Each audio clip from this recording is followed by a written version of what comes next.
This week's episode is brought to you by Hollow World by Nick Roberski, mainly because they asked me for a quote for the back of the book. Pick up your copy today to see what my quote about the book said.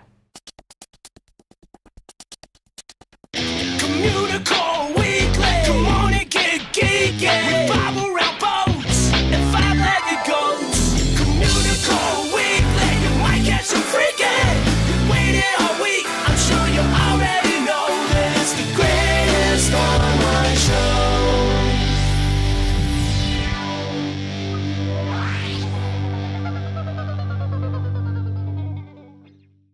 Hello and welcome to Communicore Weekly, the greatest online show and home of the world's first pair of independently born identical twins. I am George. And I'm Jeff. And this weekend I saw World of Color Winter Dreams, the new version of the World of Color show, and it dawned on me, hey, we've never done a history segment on the World of Color show before. And I like the World of Color show. Yeah, So we we should haven't. do a It history. hasn't been around too long. Well, it's been around, a handful of years at this point. Not that long altogether. But sometimes it comes to the day and I'm like, oh no, I didn't write a history for tonight. I need to write something. But this one, A little bit of panic. little panic. It's funny because we had an event yesterday and a cadet came up to me and said, hey, what are you guys going to talk about on the show this week? And I said, that's a good question. What would you like us to talk about? So your suggestions are being heard, usually, because when someone usually asks when we're going to talk about something, generally we'll talk about it very soon, otherwise I'll forget that that suggestion was made. So if you ever want to hear something on the show, you want to hear us talk about it, let me know, and then we'll talk Send about us it. an email or call the GOAT line. Yes, or the GOAT line. But yeah, the World of Color one was a good one, and I enjoy the show. And I know you haven't seen it yet, George, but you should check it out next time you're here. It's time for Disney History.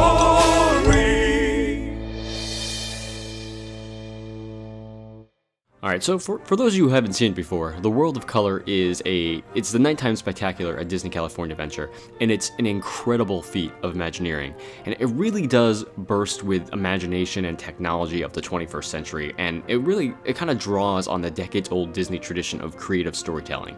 Now, the show is infused with Walt Disney's special gift for conjuring tales of magic, excitement, and heart, and it has the ingenuity of today's Imagineers as well.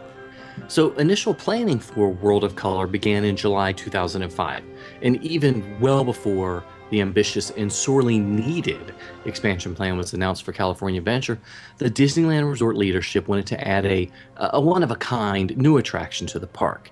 It was a 5-year process from planning to launch, and a variety of concepts, rides, as well as shows were considered for the Paradise Bay Lagoon during the initial brainstorming. Now, World of Color was conceived by Vice President of Parades and Spectaculars, Steve Davison, and it was this kind of a living fantasia using music and animation and color and light and water to involve the audience in an experience that they've never really experienced before. Now, the creative team, which was led by Walt Disney Imagineering Creative Entertainment, they believed it was important to execute a show on a truly massive scale. And after looking at existing fountain and water shows, including the Dancing Waters show that was previously at the Disneyland Hotel, which many gets loved, including Keith Gluck, Who? the team... Who? Exactly. Who? Who? I'm just kidding, Keith. We know who you are. After looking at all those shows, not a Keith Gluck, but looking at the shows, the team decided that they had quite the challenge ahead of them. Yeah, so for example, while creating the show, they were told they couldn't have fountains with multiple heads or moving heads. Well, so they created them. They were also told that they couldn't create color and light in fountains.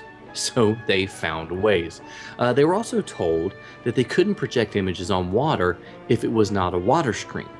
But they did it anyway. They went beyond creating a movie screen on water, much like Fantasmic does, by developing a show in which water, light, and color become the characters. It's on a screen so versatile that it might be 100 feet, 200 feet, or 380 feet wide at any given time. And they kind of took on Walt Disney's saying of, it's kind of fun to do the impossible during the entire creation process.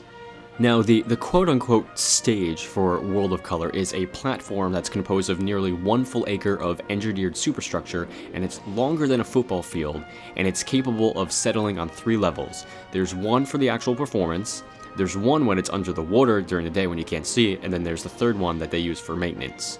Now, the show itself features nearly 1,200 powerful and programmable fountains and a vast underwater grid with more than 18,000 points of control. And each fountain has a multiple points of control for the lighting, the color intensity, how high the water goes when they're, shooting up in the air. The fountains in the World of Color show, they can send the water to heights ranging from 30 feet to 200 feet. And for a comparison, the Mickey's Fun Wheel, which is a backdrop for the show, that reaches a height of 150 feet. So the water could shoot up higher than the Fun Wheel, which is kind of crazy when you think about it. That is. Other water features include a 380-foot-long mist screen to project images onto, using the 28 high-definition projectors, 14 of which are submersible. Hey, there are fire nozzles and fire whips that are capable of shooting flames up to 50 feet in the air. Projection domes emerge from the water on top of telescopic masts and feature lighting effects and video projected onto the inside surface of the domes. Mickey's Fun Wheel has its lights synchronized throughout the show, as does California's Screamin'. Then they also installed a 65-foot-tall telescopic mast in the lagoon to create the Chernobog Fantasia, but the tower has not been used since May of 2010. Now, there are a couple special animation sequences that were created specifically for the show using paper animation by artist Megan Brain. Mark Hammond and Dave Hamilton, they actually arranged the music, which was recorded at Abbey Road Studios in London, England, by the London Symphony Orchestra and the Nashville Choir. And there was also a choreography that was created for it by Australian choreographer Joshua Horner. And he did this unique interpretation of the music, which served as another source of inspiration for the movement of the water fountains during the sequences. Now, the entire viewing area is known as Paradise Park, and it's situated along the northern shore of Paradise Bay, and it can hold up to 4,000 spectators at full capacity.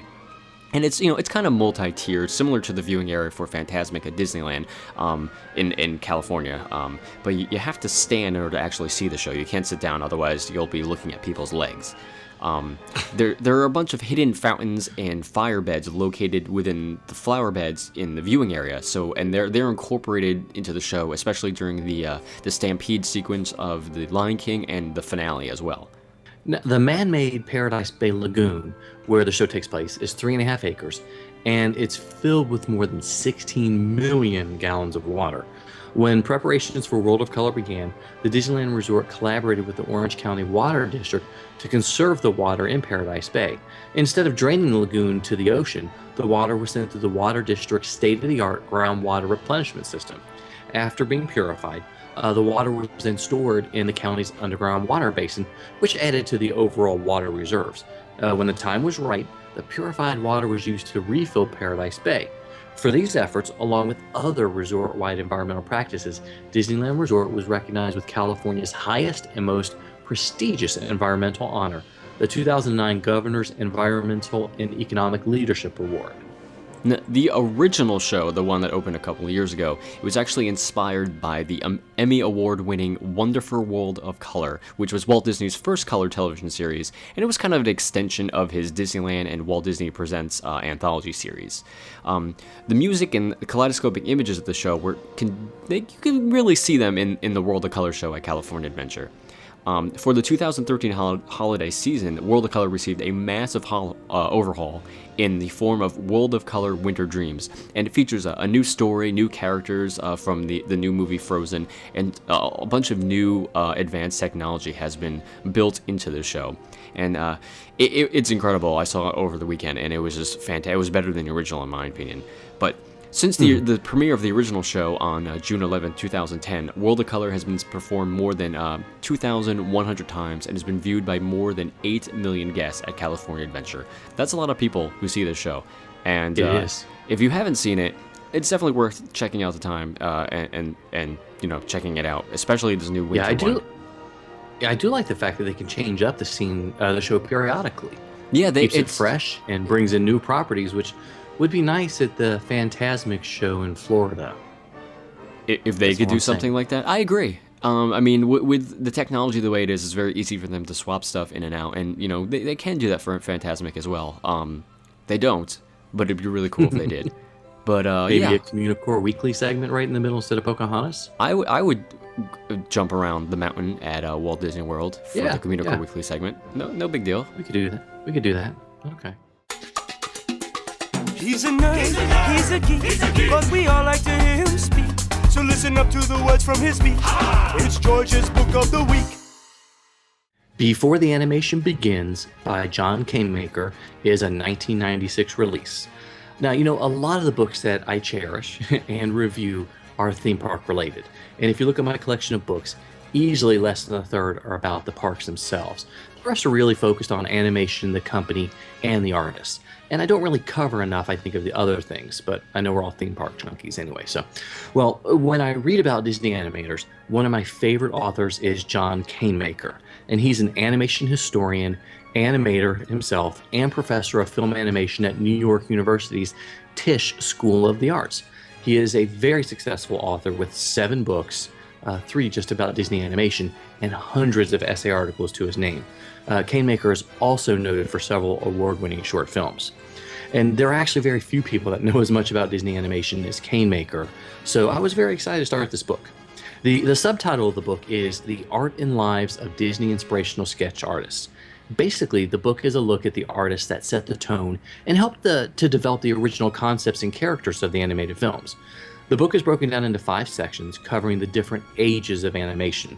The artists that Canemaker writes about are incredibly impressive, and there might be a few to you that aren't familiar. There were a few I hadn't heard of before. Albert Herder, Ferdinand Horvath, and Gustav Tangerine are in the early inspiration section, and they handled Pinocchio, Snow White, and Fantasia, as well as a lot of the Silly Symphony shorts. It's really quite impressive to think that these artists alone really shaped the look of the company and what it would take over the next 90 years. The Golden Age is covered with James Bodrero, Kay Nielsen, and a lot of the artists that were able to focus on Fantasia specifically. Canemaker does have a section called Inspired Women, which covers Bianca Majoli, Sylvia Mobley Holland, and Mary Blair, who we're all very familiar with. These were all women that were hired when most women at the company only saw jobs as inkers and painters. It was eye-opening to see their concept artwork for Fantasia, Peter Pan, Cinderella, and so many more films that they worked on. Part 4 is Inspiring Eclecticism. It includes Tyrus Wong, who worked on Bambi, David Hall, who did Alice in Wonderland and Peter Pan, Evan Earl, who did Sleeping Beauty, of course, and Ken Anderson, who not only did The Jungle Book, The Sword and the Stone, Snow White, but he also did a lot of the early designs for most of the Disneyland attractions. And the final section of the book looks at the more modern artists that worked on Lion King, Pocahontas, and Hercules. But the book, Before the Animation Begins, really is a fantastic resource for animation fans. There's such amazing concept artwork that spans the entire history of the company. You know, and to me, it was really hard to pick out a favorite artist or a piece of artwork in the book. Canemaker is an animation expert and does a great job of researching and distilling these artists' lives and careers into a text that's very easy to digest and honestly will have you clamoring for more. I'm glad that Canemaker was able to present this information because much of it would be lost to the ages if he hadn't been dogged enough to track it down and put it together. And any fan of animation is going to love this book. It is Before the Animation Begins by John Canemaker. What we liked, what we didn't like, yays and the booze. 60-second review. So this week we are looking at one of Disney's latest releases on Blu-ray, and I hope the irritation is already seeping through my voice. You sound pained saying it right off the bat. Yeah, a little bit. So this week it is a combo disc with Little Mermaid, Ariel's Beginning, and Little Mermaid 2, Return to the Sea, which are officially part of the Little Mermaid trilogy. And yeah, not much else to say about that. You sound super, super excited. All right, so let's start with Little Mermaid 2, I guess, Return to the Sea. Yeah, because that one was released before Ariel's Beginning. Yes, because it always makes sense to release the sequel first and then the prequel. Of course. So it's, you know, if you don't know the story, it's basically reverse of the original film. So it's Ariel's daughter, Melody, who goes to the sea and gets turned into a mermaid by Ursula's crazy sister, who, if Ursula's not crazy on her own, God only knows what her sister's like, but her sister turns her into a mermaid, and It's definitely a movie. It is a movie. There are characters in it. There are a few songs. There's some animation in it. It's kind of rough. It was just like they said, well, what else can we say? You know, she got married to Prince Eric and they had a child, and let's show off our really bad parenting skills instead of explaining. That bothered me a lot, by the way. Yeah. Instead of explaining to Melody, hey, you're drawn to the sea because your mom used to be a mermaid but gave it up for love, and we'll let you stay with your grandfather for a little while, who's the king of the sea. But no, we're going to build a wall and you won't even know that your grandfather is the king of the sea. You know, it's weird because on paper, the concept to me seems like a good idea, but it just doesn't execute well. And I guess the only upside is that Jodie Benson she returns as the voice of Ariel, even though Ariel is a very minor character in this. It's more about Melody, the daughter. Well, and Pat Carroll was still Morgana, whatever her name is. See, that's how much we enjoyed the film. We don't remember how to say her name. And, you know, I'll give some extra points for the transfer because it wasn't horrific, but it's still not the best. It looked more like the direct-to-video sequels we were used to in the late 90s, early 2000s, like the second Pocahontas movie. Yeah. It looked worse than the Saturday afternoon cartoon show.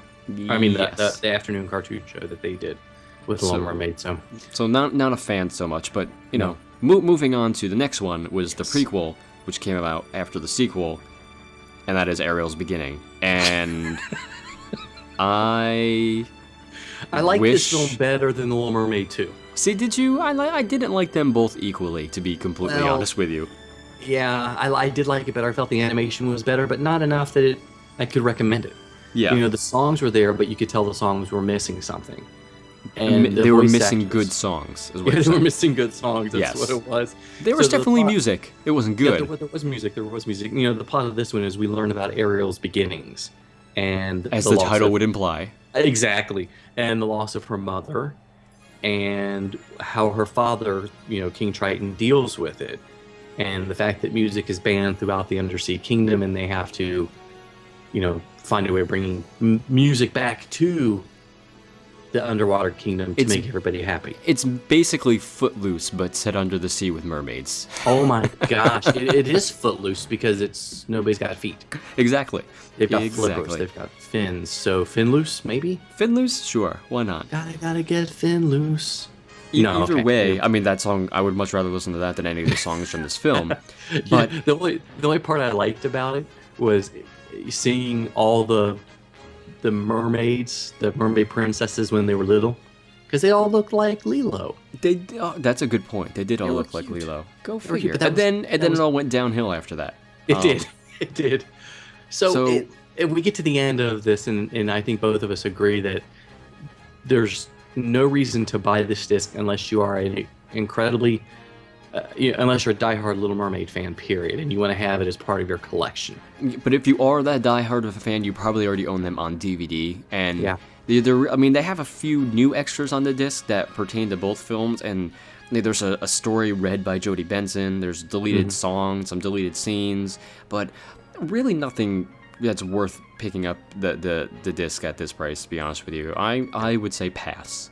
Yeah, I would say pass, and I would do a call out to Disney to please release some of the films that have not seen the light of day in a long time. Some of the classic animated films, please. Are you referring to Song of the South? It's okay, you don't have to answer that, George. I'll just say that you were referring to Song of the South. Okay, we'll just say that. Oh, but with the timer, I think we're all out of time. All right. Sometimes you might see it, sometimes you don't. Hey, look, what's that? It's a five-legged goat. So early plans for Disney California Adventure's Nighttime Spectacular World of Color, which we just talked about, it called for a small orange fountain in it, nicknamed the Little Squirts, and it was kind of meant to embody Walt Disney's artistic and mischievous spirit throughout the show. Now, that idea didn't really make it off the drawing board, but a remnant of it can actually be found in the show today. So at the end of the after show, which is the post show that plays after the main World of Color show, the show within it's confusing. But at the end of the after show, when all the other fountains turn off, for a while, there's a little orange fountain that remains on for a couple of seconds, and it kind of bows to the audience, and then it disappears. And this is meant to be Walt saying goodbye and thank you for watching the show. That's really cool. Yeah, it's a nice little touch. And I got to give a hat tip to a cast member that told me that, and I had to look it up to verify. But that's a cool little thing they added there. Yeah, I did get a little bit lost when you said the after show, after the post show, after the main show. So it happens like 2 days later? Yeah, in the future. Only people in the future can see it. Oh, gotcha. Because if you're there now and you're waiting for it, you're not going to see it. It's because it's after the show, after the post show. Wibbly wobbly. Timey-wimey? Yeah. Something like that.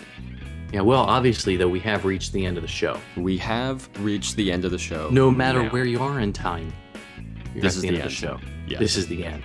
So, thank you guys so much for watching and listening to us. Yes, be sure to leave us a comment and rate us on iTunes. Even if you're from the future, still rate us. That's important. Very important. Always email us anything at communicoreweekly@gmail.com, including your ideas for stories or for future Disney history segments. Yes, which would be I appreciate future that. Disney history segments. Yes, because in the future we will do them. That's true. That's true. Stuff we don't even know has happened yet. Yes. Well, the future us does, but we don't. No. Okay. Anyway, so just like us on Facebook at facebook.com/Communicore Weekly. Yeah, and follow us on Twitter and Instagram. They are both the same logins for us, at Imagineering and at Jeff Heimbuck. And definitely give us a call on the Communicore Weekly hotline at 424-785-4628. That's 424-785-GOAT. That's right, the GOAT line. Give us a call. It should be called Clever Goat. The Clever Goat. That's too many letters and numbers. We can't fit that. Sorry. There are. Goat, CLVR, but then people might think it's a goat cleaver. We don't want to hurt goats. No goats for harm. No, we don't want to do that. So, anyway, for Jeff Heimbuck, I'm George Taylor. And for George Taylor, I'm Jeff Heimbuck. Thanks so much for listening, guys. We'll see you next time on Communicore Weekly, the greatest online show.